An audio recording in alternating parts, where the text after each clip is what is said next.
Hello and welcome to MPS Today. I've got Dr. Josh Otlin with me today, who's the high school principal. My name is Dr. Kevin McIntyre. I'm the superintendent of schools here in Milford. And we're talking about something that's on, I think, a lot of people's minds, which is the new Milford High School Complex project. Dr. Otlin, I'm going to call him Josh for the sake of this interview, has been very involved in this project, from the jump.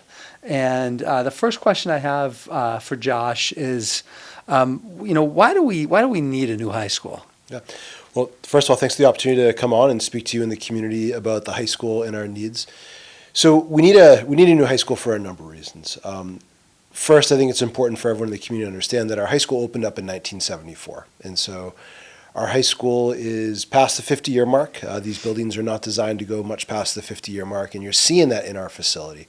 We're having regular facility challenges that are year after year, I think, are becoming increasingly costly for taxpayers to manage. That's everything from, we've got roof leaks this week that are being caused by the ice and the melting snow, pretty persistent challenges with our HVAC system, our plumbing system, our electrical system, and those problems are only going to become more complex and more challenging over time. So it's an old building. It's about at its lifespan. The systems are showing a lot of signs of wear and tear. And for the taxpayers to have a fiscally efficient facility, we're going to need something different than what we have for the long term. So that's one challenge that we're facing. The second challenge that we're facing is programmatically and educationally. There's things that we want to do educationally for our students that we cannot do in our current facility. The two areas where that is sort of most pressing and where I think our students are really losing out the most is with science program and career and technical education. So with science programming, we are presently running multiple science classrooms in spaces that were not designed for science classrooms, which means our students just can't really have a full laboratory experience. At a minimum, to run your standard science labs, you need space. In addition to the space, you need lab benches, you need sinks. For many of our subjects, you need gas lines, the ability to run burners, you need storage, and we have a lot of science classes being taught in rooms right now that cannot support science labs activities, and that's really a substandard science education. And then with regards to career and technical education, this is the area where our current facility is really constraining us programmatically the most. We want to be able to offer students really robust programs in career and technical education. That's things including, carpentry, plumbing, electrical, HVAC, trades education, as well as engineering programming as well, in advanced manufacturing programming that we just can't do in the existing space that we have. And then the last factor that's important for everyone in the community to understand is that we've seen very significant sustained enrollment growth at Milford High School over the past decade. This is my 8th year as principal, and our student body is approximately 20% larger now than when I started. And it's also important to note that that's unusual, but it's unusual statewide, but here in Milford, that's our reality. And so we've had to create 14 classrooms in the building that were never designed to be classrooms. This is converting offices and storage space into classrooms. This is throwing partitions up to subdivide spaces into multiple classrooms. And that's one of the reasons why we can't offer all of our science classes and science lab classrooms. And it's one of the reasons why we have no available square footage in which to repurpose for career and technical education. So our enrollment growth has made it really challenging to live within the building. The age of the facility has made it really hard to manage it in a fiscally efficient and effective manner. And programmatically, we're not able to provide students with the educational opportunities that we want to at this time. So you hit on this a little bit, but in 1974, public education is probably very different than it is today. And there's a few obvious things. I mean, we have a lot more technology than we did in the 70s. Can you speak to maybe a little bit? And I don't know if you need to go into a ton of detail, but like how you see maybe a new building benefiting how we do education today. Sure. So at the secondary level, the whole project is setting kids up for success after high school. And that's whether they're college bound or career bound. We want students to be successful. We want them to be prosperous. We want them to be independent. And we want to be putting them on a trajectory, not only for success immediately after high school, but long range after high school. And in the 21st century in the United States of America, both today and what labor economists forecast is that to be prosperous in the United States in 2025 and to be prosperous in 2035 and 2045, students are going to need to have specialized technical skills.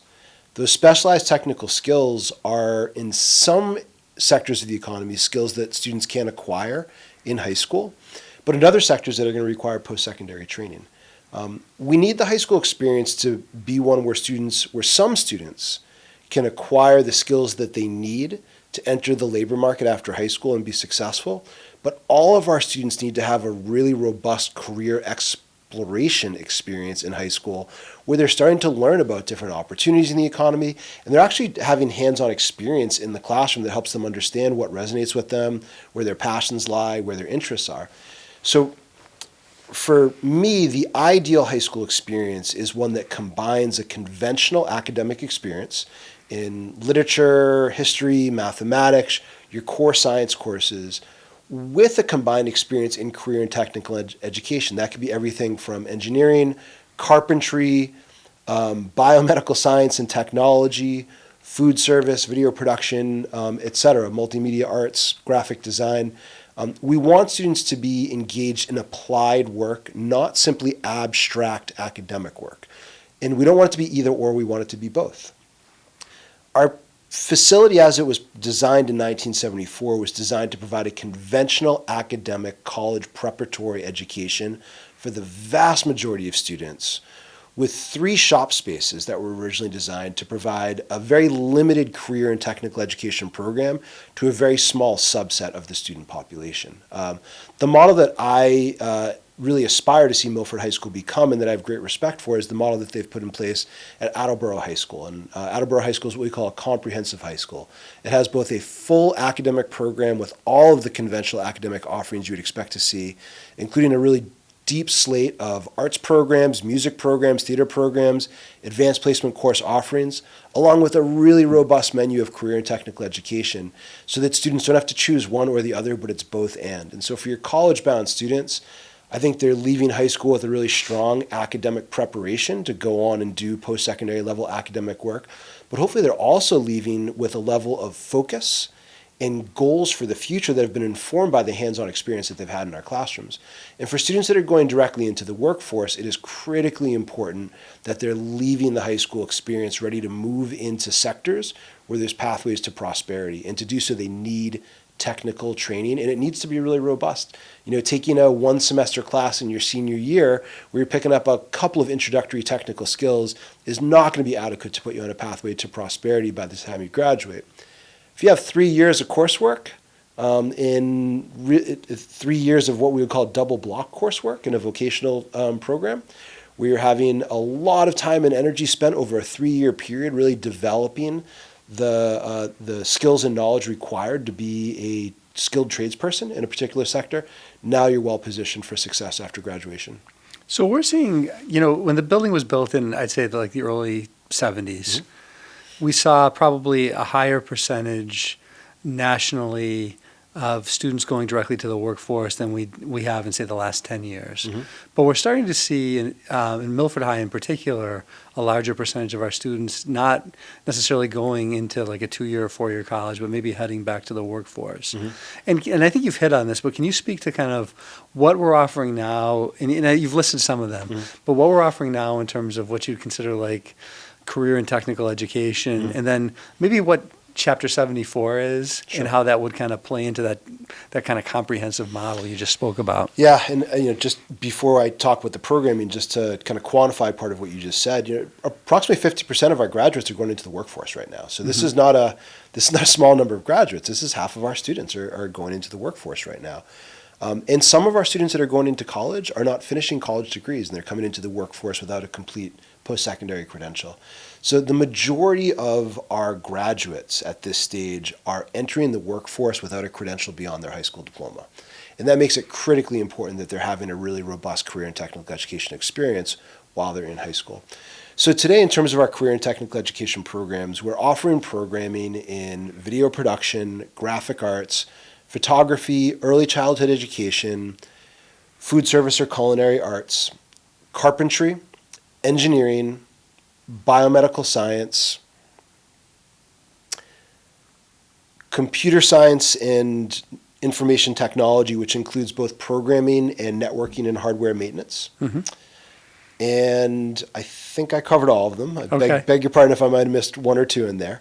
And while I'm very proud of what we're offering in all of these programs, it is simply not at the level of depth that students experience in vocational programs, or what you just referred to as Chapter 74 programs. So let me talk a little bit about what those are.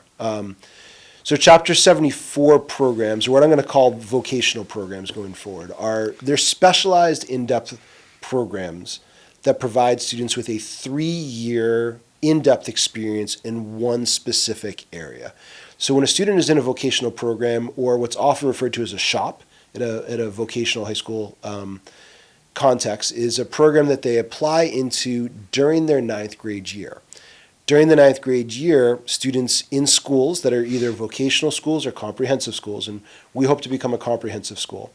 In the 9th grade year, they have an exploratory experience, which means that they may spend anywhere from 10 to 15 days in a shop, getting introductory exposure to the shop, learning what the program is all about, and actually engaging in hands-on activities so they can decide what their preferences are. In a comprehensive high school, students are not required to enroll in a vocational shop, but they have the option to enroll in a vocational shop. And if they choose to enroll in a vocational shop, that means that they're committing to a specialized course of study that's going to carry across grade 10, 11, and 12. Across those 3 years, they're going to have 900 hours of coursework. And so to put that in comparative perspective, when you take 4 English classes in high school, and that's the standard, each course counts as 150 course hours per year. So that's 600 course hours of English spread over 4 years. When you're in a vocational shop, it's 900 hours of experience over 3 years. So it's a really robust, intense experience. And given all the time that is allocated to the study, it allows the students to really gain a lot of specialized skills and content, especially when there is facilities, capital equipment, and trained instructors that are ready and able to provide them with that highly specialized experience. So when students come out of a vocational program in advanced manufacturing, they're not going into entry-level jobs in advanced manufacturing, right? They are far more skilled than your entry-level worker in advanced manufacturing. They're already coming 1 or 2 rungs up their career ladder, and we're really putting them in a position for long-term success. So Chapter 74 is a state program. It's a state designation. What are some of the advantages of, engaging in the process to become, Chapter 74 eligible or given the state's approval for a Chapter 74 program? Sure. So all of the career and technical education programs that we are running in Milford right now that I listed earlier are all being funded almost exclusively through the local budget process. And so some of that state money that's coming through the town in Chapter 70, but it's ultimately coming out of the coffers of the town of Milford. Mm-hmm. When you have a program that's approved by the state for Chapter 74 funding, every student that is enrolled in the Chapter 74, for every student that's enrolled in the Chapter 74 program, there's now a supplemental allocation to the municipality to fund that program. Today, in 2025, it's approximately $5,000 per student per year. So if you have a vocational program that's serving 80 students, you're getting an additional $400,000 from the state each year, not one time, but it's adjusted as we go forward in time for inflation. Absolutely. But in today's terms, a program that serves 80 students is bringing in $400,000 of additional revenue, and that's going to be used to pay the salaries of the instructors. It's going to be used to pay for the durable equipment, the replacement and the servicing of the durable equipment, and all of the consumable expenses that you're going to incur through the program. My understanding from speaking to administrators in both vocational schools and comprehensive schools is that the Chapter 74 allocation is more than adequate to cover the costs that you are going to be regularly incurring to run these programs. Many schools that have Chapter 74 programs are actually able to reallocate some of their local monies for other purposes because they no longer need to contribute any of their local dollars towards these career and technical education programs because Chapter 74 covers 100% of the cost and then some. So you mentioned so there's clearly there's some financial incentives, there's some practical reasons because we're seeing more and more of our graduates going directly into the workforce, and let's equip them for that kind of the reality heading into the real world. Talk a little bit about like I think there might be some pushback. Hey, what are we losing if we go the comprehensive route? Are we losing AP courses? We have a tremendous arts program. We have tremendous electives.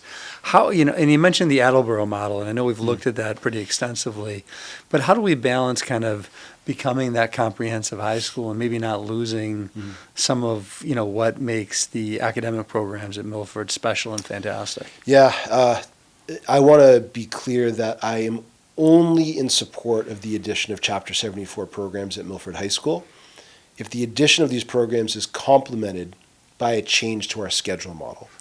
If we maintain the current schedule model that we have, where students are enrolled in 7 major courses concurrently, and they can take no more than the equivalent of 7 full-year courses, then the introduction of Chapter 74 programming is going to require students to choose between a vocational experience or the arts, a vocational experience or a robust experience in mathematics or science, where they might take 2 math or 2 science courses in 1 year. It's going to require students to choose between vocational education and a visual arts class, vocational education and advanced place coursework in elective subjects. Right? What we have seen in comprehensive schools like Attleboro is that with the proper scheduling model, students do not need to choose between vocational education, arts education, and advanced academic education. In fact, they can access all 3 concurrently. My understanding is that at Attleboro today, 90% of the students are enrolled in a vocational program, and they have a high-performing arts program, and they have a diverse slate of advanced placement course offerings. So the critical element of making sure that we're not putting students in a position where they need to choose one or the other is we need to make changes to our scheduling model, which is, it's certainly not a simple process, but it's very much within reach. So we've had students in the last few years go to some of the most selective colleges and universities in the world, places like Harvard, Duke, Yale, Penn, a number of NESCAC schools. What about the students and the families that their kids are on that their students are on that trajectory where they're looking to go to an Ivy, a NESCAC, a public Ivy, those most highly selective colleges and universities, and they're concerned wow, will this schedule change or when this opens? And I'm thinking about the folks who are probably in early to upper elementary right now who might hit this when the new school opens, whether it's a brand new building or a renovation of the current building. What do you say to that kind of hey, is it going to impact my child's ability to become accepted to some of these, highly selective schools? I can confidently say that no one needs to be concerned in the least about any downside risks of the shift to a comprehensive program, placing their students at a disadvantage in selective college admissions. Our students, as you noted, our top students perform extremely well in selective college admissions, and the reason for that is that we have a very high caliber academic program. We have a faculty and a curriculum that allows our highest achieving students to achieve at the highest levels, and we have a program that allows students to achieve at the highest levels in many different subject areas depending on where their passions lie. So we have advanced course offerings in literature, in the social sciences, in physical science, chemical science, biological science, environmental science, calculus, statistical math, as well as elective disciplines, psychology, the visual arts, Spanish, French. None of that is going away. We're not talking about adding new programming and taking away current programming. We're talking about adding new programming and maintaining our current programming. I actually think that for the student who's a top achiever academically, I think the opportunity to access vocational education and the opportunity to have a scheduling model that allows them to study more than our current scheduling model would be very much to their advantage. So let's take, for example, the very high achieving student that's interested in engineering and computer science. our current schedule really limits their opportunities to have a in-depth, robust experience across multiple years in engineering and computer science. A shift to a comprehensive high school is going to allow that students they're still going to take AP Physics, they're still going to take AP Calculus, they can still take AP Statistics, and in addition, they could have a 3-year experience in either computer science or engineering, while maintaining their studies in music, if that's what they're doing. So this idea that you can kind of have it all, this is not a fantasy. We are seeing this at comprehensive high schools. With the appropriate schedule model, you can offer all of these programmatic options to students, and they can access all of these programmatic options for students. And if they choose not to, if the student who's competing for highly selective college admissions wants a conventional academic experience without any of the career and technical education, the new scheduling model will allow them to have even more advanced placement courses in their 4-year experience. So I think that pursuing a schedule change that can accommodate a career and technical education program, even for those students that elect not to access career and technical education, it'll provide more opportunities for them to pursue advanced coursework. I think either way, those students are going to be better served by that future model than what we offer today. All right, so I'm going to switch gears on you now, because I think we've got the academic piece down somewhat. Talk to me a little bit about your experience so far with the Massachusetts School Building Authority process. And I know you were involved in the development of the statement of interest and also a lot of the documentation required for, which is the next step in the process, the eligibility period. And you'll be intimately involved in the next phase, which we start our feasibility study hopefully over the summer or early next year. So I'd love to hear, I guess I'll start with the question: what is a statement of interest, and what are some things that you had to do to get the statement of interest kind of lined up for the Massachusetts School Building Authority? Sure. So the statement of interest was the first part of the process, and that's where we are requesting to get in line for state funding for a building project. And in the statement of interest, that's where we're making the case that our current facility is not adequate for our current needs, and it is not adequate for our forecasted future needs. So that's stage one, and that required us to not only make a qualitative case for why our programming is not well served by the current facility and why our vision for the future is not going to be possible to achieve within the current facility, but we also need to make a quantitative case, and we need to demonstrate how the current square footage, the current allocation of classrooms, the current allocation of office spaces is not adequate for the population that we serve today. And we also need to provide both a qualitative and a quantitative case for all of the facilities challenges that we've been experiencing over time. And we need to provide supporting documentation to back up our claims about the challenges that we're experiencing. I would say that this goes beyond the statement of interest, but just having this firsthand experience with the Mass School Building Authority, as a lifelong resident and taxpayer here in Massachusetts, it's been very encouraging to see the rigor of the process. The Mass School Building Authority is not throwing money at schools and municipalities that are not doing their due diligence. They are quite rigorous in their analysis and evaluation. They are correctly applying a very high standard to the information that they're getting from schools, and if it's not good enough, then you're not moving forward in the process. So the statement of interest is both about us convincing the Mass School Building Authority on the merits that our current facility is not sufficient for our current and future needs, but it's also about demonstrating to the Mass School Building Authority that we are a reliable partner who is able to do rigorous, high-level work in making sure that taxpayer dollars are well spent. All right. And I'm going to shift gears one more time because we just have a few minutes left. I'd love to wrap this up and maybe step away from the building project and just kind of ask you, What's going on in Milford High School that you want to share with the community? I know there's a ton to be proud of. I know our wrestling team just won the state championship. We've had a number of people receive academic awards. We have great exchange programs happening. But I'd love to hear from your perspective, like what are you most proud of as the principal that you've seen, like say in the last year or so, or what do you want to share with the community about? Hey, this is a program that a lot of people don't know about, and I just want to throw that out there. Sure. Well, maybe I'll grab two things. Perfect. The first is, and I know that many families that have school-age children recognize this, but some of our community members that maybe do not have children in the schools may not be aware of this. But we really did not return to pre-pandemic norms with respect to all of our programming until last year. It was really the 2023-2024 school year where we had a full resumption of our international travel programs and all of our arts programs and all of our athletic programs.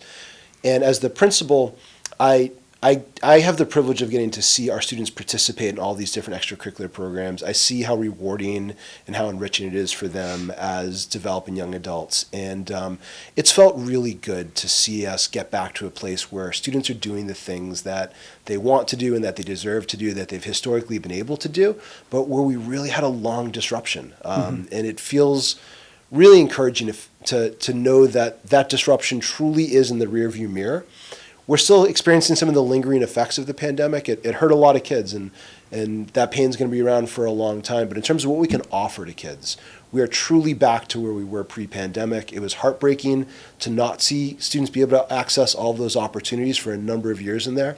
And the glow hasn't worn off for me. It's still very rewarding for me to see our students be able to participate in all of these programs. And in terms of programming that I'd like to highlight for the community, I'm extraordinarily proud of the work that we're doing in our One Goal program. One Goal is a national post-secondary readiness program that we launched at Milford High School in 2021.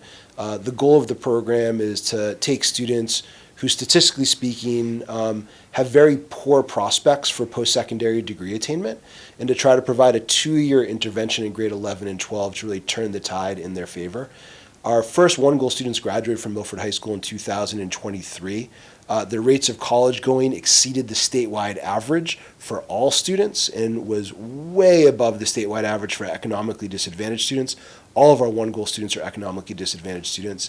And those students are now in their second year of college, and we have data on what's called their 2-year persistence rate, which is a really important predictor of college degree completion. And our students in One Goal, their 2-year persistence rate is double the state average for economically disadvantaged students. That's fantastic. We're seeing tremendous impact, and this is a program that I genuinely believe is making a deep and long-lasting impact, not only in the lives of these individual students, but in their families, and I believe the long-term impact on our community is going to be profound and profoundly positive. All right. Well, thank you. So we're just about out of time. I want to thank Dr. Otland for joining me today, and I want to thank our viewers for tuning in, and more to come on the Milford Public Schools. Again, thank you and have a wonderful day.